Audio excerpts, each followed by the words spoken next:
Tal compañeros, pues bueno, ya estamos en el segundo apartado, como les comentaba al final del anterior video. Vamos a abordar lo que son los sujetos del procedimiento penal, los derechos de los sujetos, los tipos de jueces, las etapas del procedimiento y los principios rectores del procedimiento de juicio penal. Bueno, nosotros encontramos a los sujetos del procedimiento penal en el artículo número 105 del Código Nacional de Procedimientos Penales. ¿Sí? Son 8 los que contempla este artículo y son la víctima y el ofendido, el asesor jurídico, el imputado, el defensor, el Ministerio Público, la policía, el órgano jurisdiccional y la autoridad de supervisión de las medidas cautelares y de la suspensión condicional del proceso. ¿Sí? Ahora, una vez que abordamos ya los sujetos, bueno, que hicimos una mención de ellos, vamos a intentar clarificar qué es cada uno de ellos. Hay algunos, por ejemplo, lo que es el Ministerio Público, lo que es la policía y el órgano jurisdiccional, que precisamente no es necesario comprender porque nosotros lo vamos a encontrar tanto en las leyes orgánicas como en el mismo Código Nacional, ¿sí? Pero bueno, la víctima nosotros la definimos como un sujeto pasivo que resiente directamente la comisión de determinado acto delictivo, ¿sí? Quiere decir que es una afectación producida por una conducta de un sujeto activo, ¿sí? Y nosotros vamos a encontrar a los derechos de la víctima en el artículo 109 del Código Nacional de Procedimientos Penales. Por otro lado, el imputado. El imputado generalmente nosotros lo denominamos a quien es señalado por el Ministerio Público como un posible autor o partícipe de un hecho que la ley señale como delito. Los derechos del imputado nosotros los vamos a encontrar en el artículo 113 del Código Nacional de Procedimientos Penales. ¿Sí? Son derechos bastante extensos, o bueno, es una lista bastante extensa, por eso mejor les dejo únicamente el artículo. Por otro lado, el Ministerio Público, bueno, el código todavía lo contempla así. Algunos códigos todavía lo manejan como Ministerio Público, todavía no contemplan la figura de las fiscalías. Pero eso simplemente se tiene que ir adaptando y acoplando con el transcurso del tiempo. El Ministerio Público es aquel que conduce tanto la investigación, tiene las funciones de coordinar a las policías, a los servicios periciales durante la investigación. El Ministerio Público es aquel que ordena las diligencias útiles y pertinentes para demostrar o no la existencia de un delito. O sea que es el Ministerio Público quien tiene que acreditar la existencia de un delito, ¿sí? Obviamente, como ya nosotros lo hemos visto a lo largo de otras materias, el Ministerio Público no puede únicamente detener a una persona porque estaría violando los principios constitucionales tanto del 14 como del 16, que son principios de debido proceso y de la legalidad, ¿sí? Aquí, en este apartado del Ministerio Público, a diferencia de los dos anteriores, no se mencionan derechos, sino obligaciones, y son obligaciones del Ministerio Público las que se contemplan en el artículo 131 del Código Nacional de Procedimientos Penales. Bueno, como les mencioné al inicio del primer video, yo les voy a enviar los formatos que tiene que llenar el Ministerio Público, que tienen que cumplimentarse para que exista una debida legalidad del proceso, porque si no, pues obviamente como abogados defensores podemos impugnar determinada detención. Es muy importante si nosotros nos queremos dedicar a la parte del Estado, a la representación del Estado, para la acreditación de los delitos, pues hay que tener y estudiar muy bien estos formatos para que en un futuro se pueda hacer en tiempo y forma. Bueno, eso fue en relación a algunos sujetos que son parte del proceso penal. Ahora, el Código Nacional también maneja 3 tipos de jueces y magistrados. El primero es el juez de control.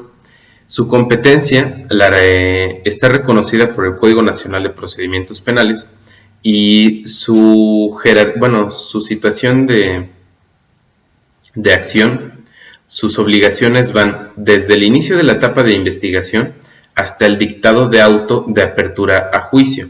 Eso es el juez de control. El segundo es el tribunal de enjuiciamiento.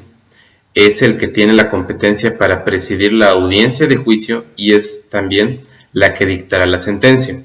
Ahora, es muy importante comprender que cuando decimos tribunal de enjuiciamiento y decimos que tiene para la audiencia de juicio, pero también para la emisión de sentencia, esto no quiere decir que va a estar a cargo de un mismo juez, sino de un tribunal. Y por último, el tribunal de alzada, que es aquel que conoce los medios de impugnación. En materia penal, y para ser muy en concretos en el Código de Procedimientos Penales, se contemplan únicamente dos recursos de impugnación, que es el de revocación y apelación. Muy bien, ahora pasemos con los principios del procedimiento. Los principios generales del procedimiento nosotros los vamos a encontrar en el título primero, en los primeros artículos del Código Nacional de Procedimientos Penales. Y vamos a hacer una mención un poco rápida, pero que se pueda comprender. El primero es el principio de la publicidad. Esto quiere decir que las audiencias tienen que ser abiertas, tienen que ser públicas, con el fin de que las partes puedan acceder a ella, a esos registros, pero también el público general, como estudiantes de derecho o algunos terceros interesados, y por último, aquellos periodistas o reporteros que tienen que cubrir alguna determinada nota porque puede existir algún determinado interés público. Esto atendiendo al principio de publicidad. El segundo principio, que es el de contradicción, quiere decir que las partes se pueden tanto conocer, controvertir y confrontar durante los medios de prueba, así como oponerse también a los alegatos que estos puedan presentar a lo largo del procedimiento. El principio de continuidad quiere decir que las audiencias se llevarán de forma consecutiva, sucesiva y secuencial. Esto obviamente obedece a determinados factores. Más adelante veremos que el imputado en cuestión tiene que gozar un derecho que le asiste, es el de contar con determinado tiempo para poder preparar una justa defensa. Y esto pues obviamente no es posible si es un caso bastante complejo y se da una audiencia de un día a otro. Es por eso que a pesar de que se contempla el principio de continuidad, vemos que algunas audiencias pueden estar un poco distantes de fechas. El cuarto principio es el de concentración, que quiere decir que las audiencias pueden celebrarse en un mismo día. No solo una, sino la etapa intermedia, incluso la etapa de juicio, determinado pues obviamente por los órganos jurisdiccionales. El principio de inmediación quiere decir que toda audiencia se desarrollará íntegramente en presencia del órgano jurisdiccional. Este es muy importante porque en estos casos es donde se puede presentar el recurso de revocación, ¿sí? Cuando decimos de la inmediación, también nos referimos a que el órgano jurisdiccional en cuestión no puede delegar funciones porque tienen que ser jueces por separado. El juez que lleva la etapa inicial no puede conocer el caso, ¿sí? Después el juez en la etapa intermedia no es el mismo de la inicial y así en la etapa de juicio. Es por eso que no se pueden delegar funciones ni para la admisión, ni para el desahogo, para la valoración de las pruebas, así como también para la emisión o la explicación de una sentencia. Eso es lo que nos dice el principio de inmediación, y es muy importante recordar eso, que cuando no se cumple este principio, es posible impugnarlo a través del recurso de revocación. Tenemos otro principio que es el de igualdad ante la ley y la igualdad entre las partes, ¿sí? Estas atienden a dos situaciones. La igualdad ante la ley atiende más la forma. Esto quiere decir que tengan contemplados tanto de carácter constitucional como de carácter de normativas generales, pues tengan ambos privilegios, ¿sí? Esto tanto por condiciones sociales como por condiciones de género. Y por último, la igualdad entre las partes quiere decir que no puede existir algún tipo de situación discriminatoria por el simple hecho de que una persona sea catalogada como imputado y la otra como ofendido. Tenemos también el principio de juicio previo y debido proceso, que como ya lo mencionamos, nosotros lo podemos encontrar en el artículo 14 y en el artículo 16 de la Constitución, ¿sí? La presunción de inocencia, esta es muy importante, y esta nosotros también la tenemos como un derecho humano, que vamos a encontrar en el artículo 20, apartado B, fracción primera.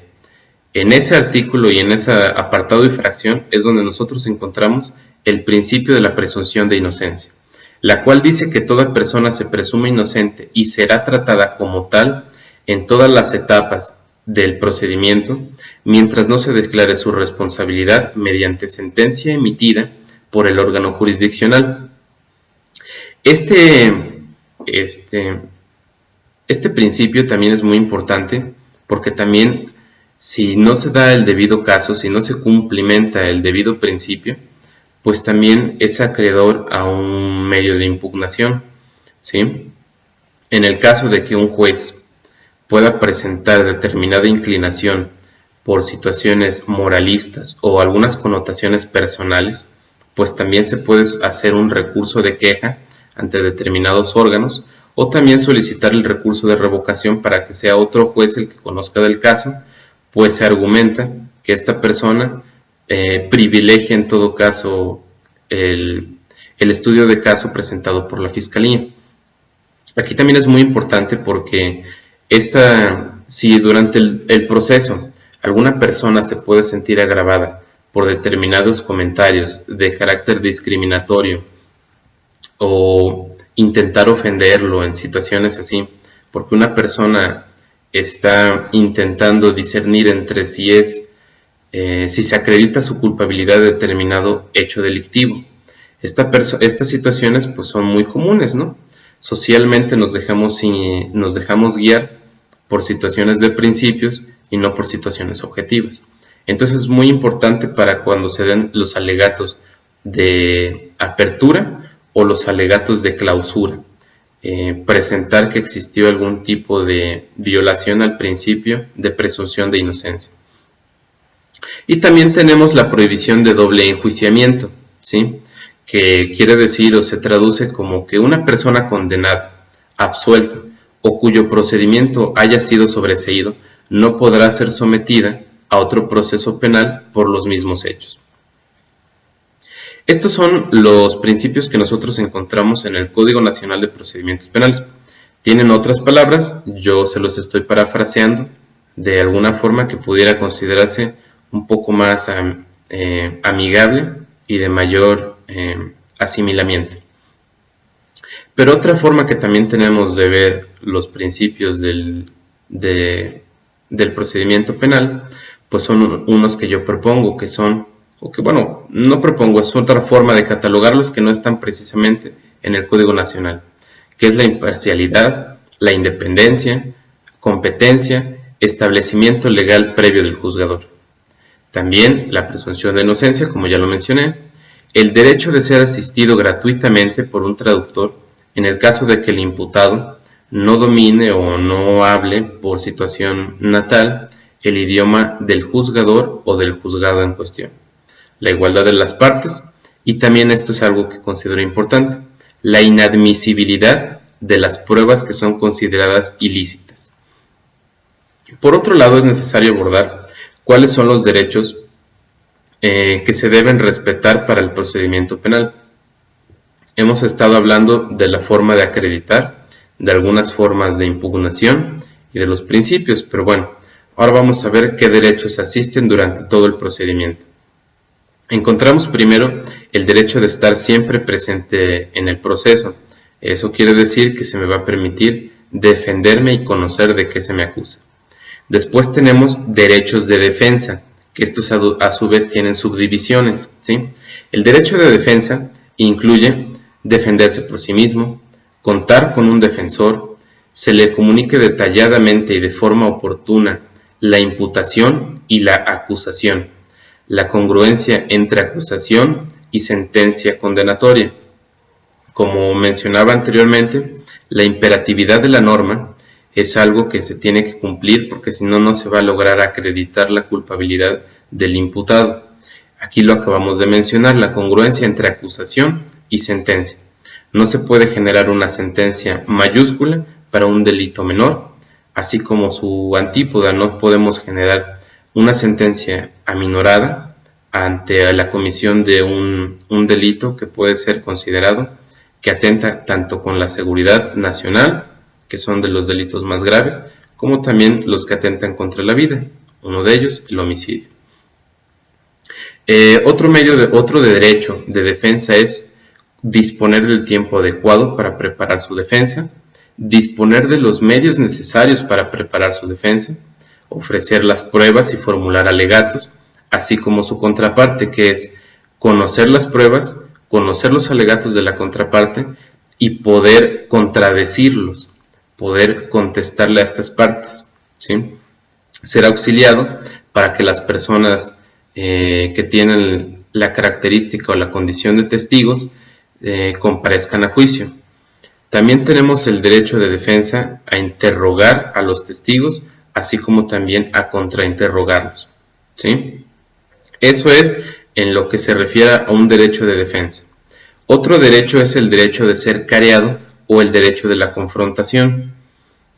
Como ya lo hemos visto, las salas son grabadas tanto por audio como por video, y en el caso de los careos es muy importante porque es donde en algunas cuestiones podemos echar abajo la acusación del ofendido o de la víctima en cuestión, o en el caso de ser la otra parte, ser víctima u ofendido, poder acreditar y demostrar cuáles son las actitudes en el caso del acusado y del imputado.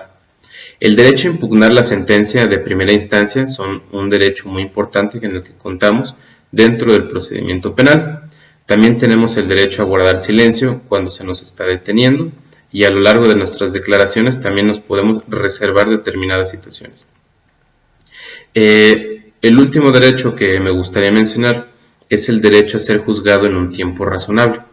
Recordemos que el artículo 17 de la Constitución contempla la expeditez de la justicia, pero también se contempla en ese mismo artículo que los procesos penales no podrán exceder las 3 instancias, y es ahí donde nosotros podemos gozar del derecho a ser juzgado en un tiempo razonable y también que no excedan las instancias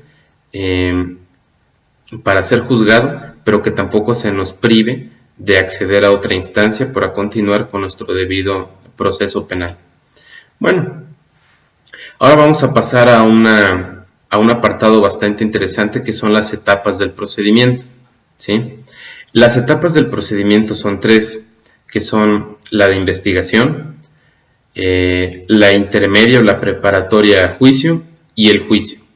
La investigación como tal se divide en 2 o se puede dividir en 2 dependiendo de la complejidad de la situación, en una investigación inicial y en una investigación complementaria.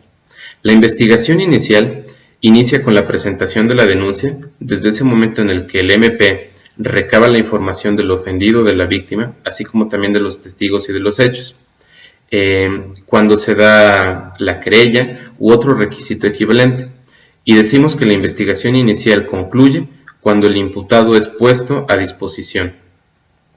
La investigación complementaria comprende la formulación de la imputación y se agota una vez cerrada la investigación, ¿sí? Es aquí donde termina la primera etapa del proceso penal.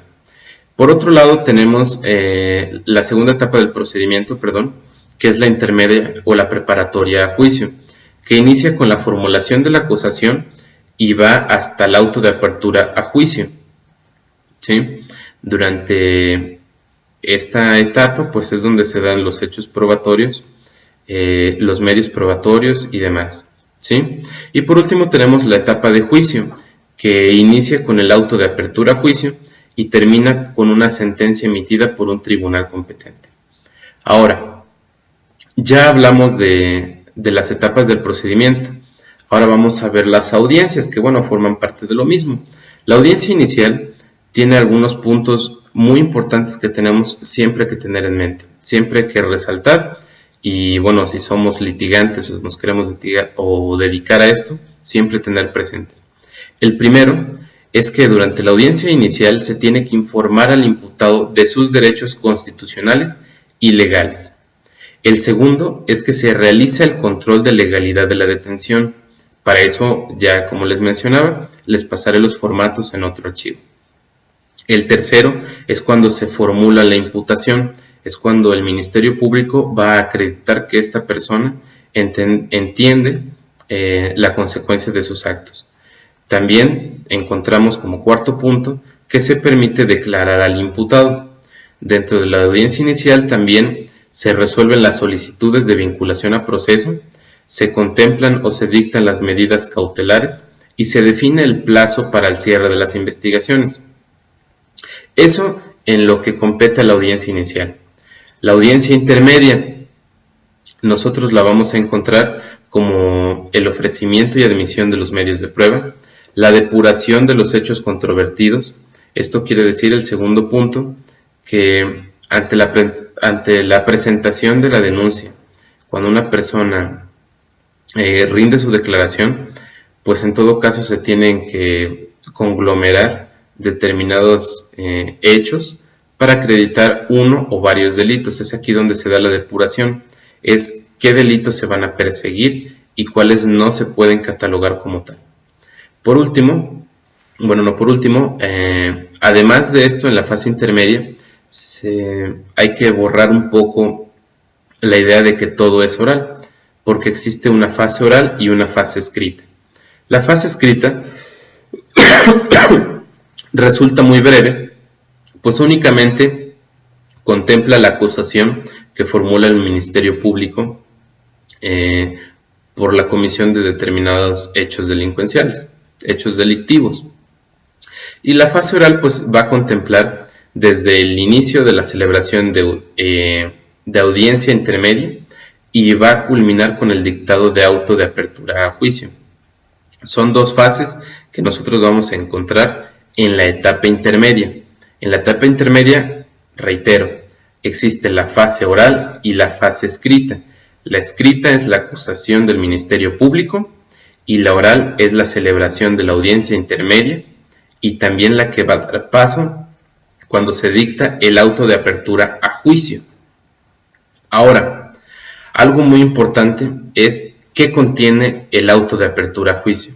Si no se acreditan, si no se tiene la formalidad de esto, pues obviamente también se puede desestimar el caso o pueden ser algunos factores para que exista una pena mínima o que incluso no se pueda perseguir un delito.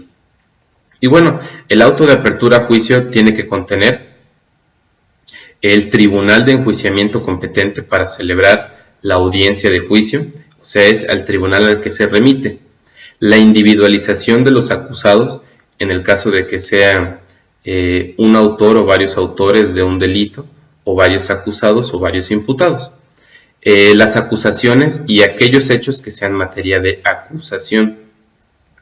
Las acusaciones pues simplemente son aquellas situaciones que genera el ofendido, es por lo cual presenta su denuncia en primera instancia y es por lo cual se está llevando determinado procedimiento.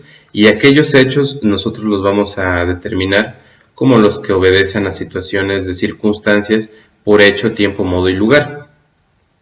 El auto de apertura a juicio también tiene que contener los medios de prueba, los acuerdos probatorios de las partes, los medios de prueba para la individualización de sanciones y reparación del daño, las medidas de resguardo de identidad, las personas que deban ser citadas y las medidas cautelares que hayan sido impuestas al acusado, ¿sí? Todos estos puntos son los que tienen que contener un auto de apertura a juicio, ¿sí? Después llegamos a lo que es la etapa de juicio, que finalmente nosotros lo vamos a encontrar como los alegatos de apertura, el interrogatorio, el contrainterrogatorio, para llegar a los alegatos de clausura. Con esto se termina la etapa de juicio y llegamos a la etapa deliberatoria, de fallo y aquella que finalmente va a emitir una sentencia. Es muy importante como tip que recuerden que la etapa deliberatoria no puede exceder las 24 horas, ¿sí? Una vez que se da el cierre de instrucción, una vez que se da el cierre de los alegatos de clausura y se da paso a la etapa deliberatoria, esta no puede exceder las 24 horas para emitir una sentencia.